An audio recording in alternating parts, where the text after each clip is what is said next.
Analisis sekuritas adalah proses menganalisa suatu sekuritas yang dikeluarkan oleh perusahaan untuk mengetahui karakteristik suatu sekuritas, apakah sekuritas tersebut stabil atau tidak, karena sekuritas ini memiliki karakteristik mispriced, yaitu sekuritas yang harganya bisa sangat tinggi dan bisa sangat rendah.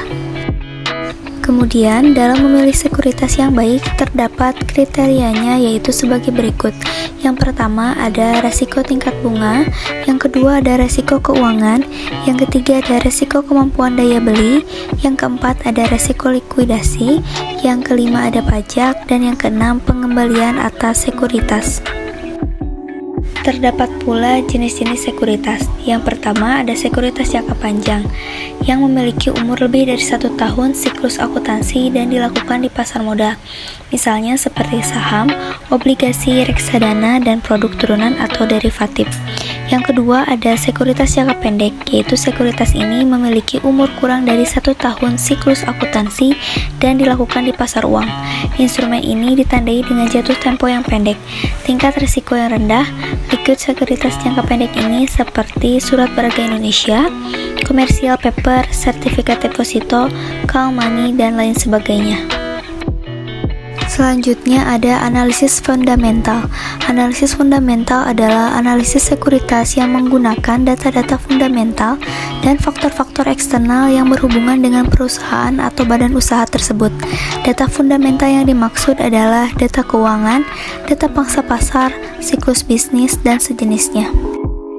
Analisis fundamental memiliki 2 model penilaian saham yang sering digunakan para analisis sekuritas.